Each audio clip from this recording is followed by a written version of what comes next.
This is Roger Hebard and his beautiful wife Elizabeth, and tonight we're in this 22nd chapter of Genesis. And Abraham and Sarah had a child. She was 90 and he was 100.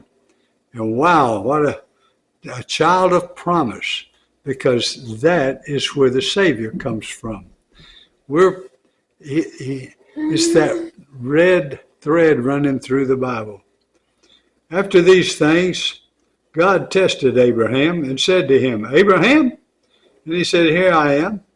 He said, take your son. You know, he had a direct line back and forth, Abraham and God did. He said, take your son, your only son Isaac, whom you love, and go to the land of Moriah and offer him there as a burnt offering on one of the mountains of which I shall tell you. You know, Mount Moriah, that's where the temple was built. Isn't that great? It's where David bought that temple mount. Okay. So, okay, God, you want me to just go over there and kill my son and offer him up as a burnt offering? You know, that's what they did to the sacrifice an idol, Molech. They would drive their children in and sacrifice them in fire. Well, I'm sure Abraham knows better. He knows something is up. He knows God. He knows God doesn't kill anybody. So Abraham rose early in the morning, saddled his donkey, and took two of his young men with him and his son Isaac. Then he cut the wood for the burnt offering and rose and went to the place of which God had told him. On the third day, Abraham lifted up his eyes and saw the place from afar. Then Abraham said to his young men, stay here with the donkey. I and the boy will go over there and worship and come again. You know, he didn't say he'll come again alone. He said, more or less implied, we'll both come back. I and the boy will go over there and worship and come again to you. So he knows he's going to bring him back. I know he knows that. And Abraham took the wood of the burnt offering and laid it on Isaac, his son, and he took in his hand the fire and the knife. So they went, both of them together. And Isaac said to his father, Abraham, my father? And he said to him, here I am, my son. He said, behold, the fire and the wood, but where is the lamb for a burnt offering? And Abraham said, God will provide for himself the lamb for a burnt offering, my son. So they went both of them together. Man, what faith. What faith. We were just reading about love, how the 13th, how it endures all things, hopes all things, believes all things. Abraham is walking up that mountain, enduring all things, hoping all things, believing all things. A man of belief. He believed God and it was counted to him for righteousness. He knew God was up to something. I just know. Now, that's Roger speaking. That's not the Bible speaking, okay?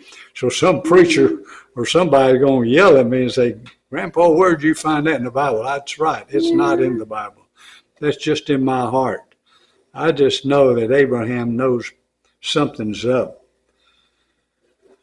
He said, God will provide himself the lamb for a burnt offering, my son. So they went both of them together. Wow. When they came to the place of which God had told him, Abraham built the altar there and laid the wood in order and bound Isaac, his son, and laid him on the altar on top of the wood. Oh, Isaac, at least he was amiable and willing. And then Abraham reached out his hand and took the knife to slaughter his son. But the angel of the Lord called to him from heaven and said, Abraham, Abraham. And he said, here I am. He said, what? Sound like the angel of the Lord was a little excited. Abraham, Abraham. And he said, Do not lay your hand on the boy or do anything to him. For I know that you fear God, seeing you have not withheld your son, your only son, from me.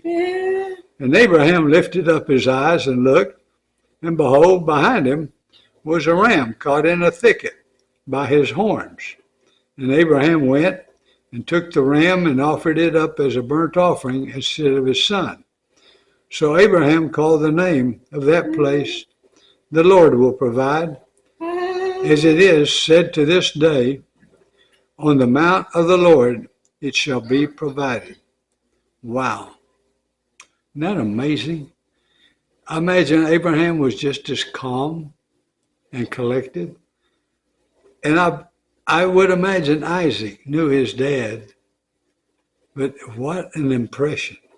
And the angel of the Lord called to Abraham a second time from heaven and said, "By myself I have sworn, declares the Lord, because you have done this and have not withheld your son, your only son, I will utterly bless you.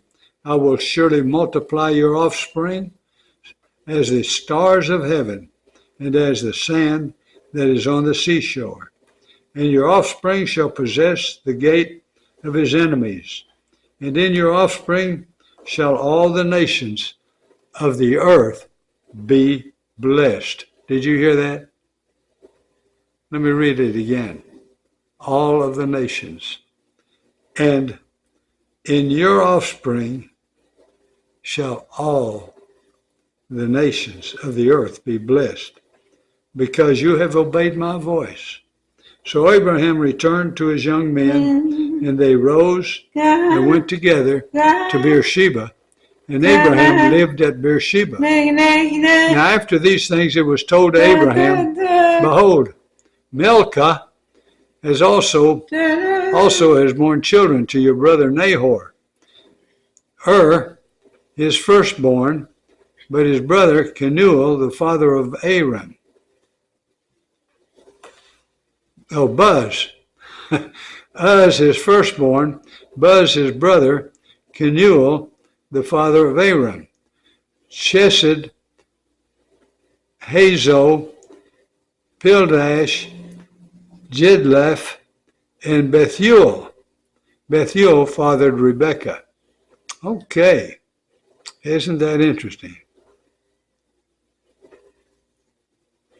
Those genealogies are a little tough to follow sometimes, so I'm not going to try to explain that, but anyway, it came from Abraham's family, and we're going to get to see why about Milcah bore to Nahor, Abraham's brother. Moreover, his concubine, whose name was Reumah, bore Teba, Galem, Tehash, and Maacah. All right. Now we're going to go to the Psalms, and it's been beautiful Psalms. Oh my goodness, have those Psalms been so great. Just love those Psalms. And yesterday we were in the 27th Psalm. Today we are in the 28th Psalm.